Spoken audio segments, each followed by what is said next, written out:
Copy that. Modern Warfare 3 made a huge splash at this year's E3, showcasing an amazing underwater SEAL mission that ended in a daring, high-stakes bit of submarine sabotage and a full-throttle getaway.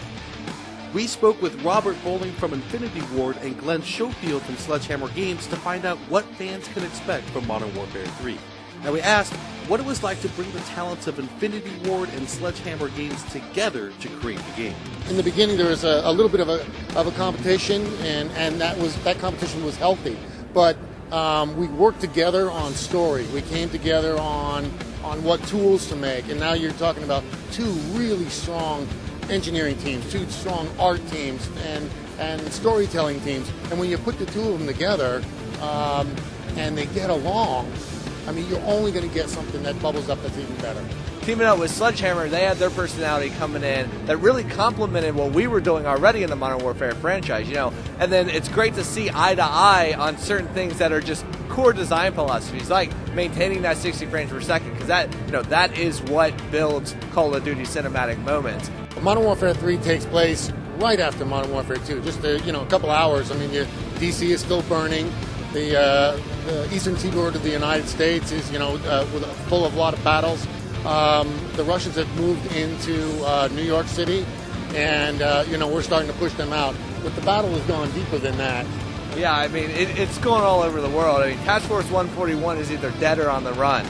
The mission we showed at the Microsoft press conference actually takes place after the Manhattan mission, Black Tuesday, where you're fighting through the streets of Manhattan trying to get to the harbor. And there, that people have seen that online. We're bringing in dual scope system. The dual scope allows you to, engage guys on a close to medium range with that close optic, the EOTech, the red dot, whatever you're going to do, and then flip of the left D-pad, throw up your ACOG or your magnifying scope, and start engaging those guys further away. The other things that we showed in the New York level was the XM25, which is a grenade launcher, which is just being used right now out in the field.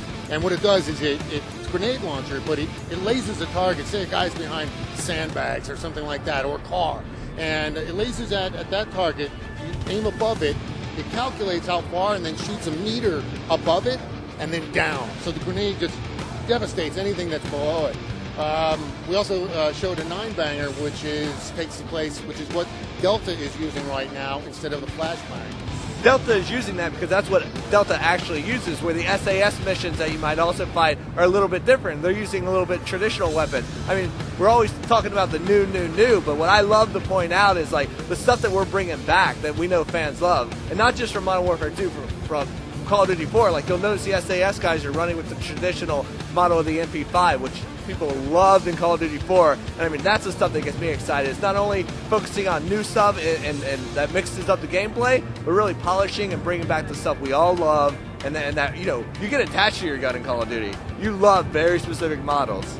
We introduced Spec Ops in Modern Warfare 2 as this awesome co-op mode, a guy and his friend, a dad and his son, sit on the couch, just really enjoy the game outside the story. In Modern Warfare 3, we're blowing it out. We have those traditional mission modes, but then we're bringing in an all-new survival mode, which is endless waves of increasingly more difficult enemies.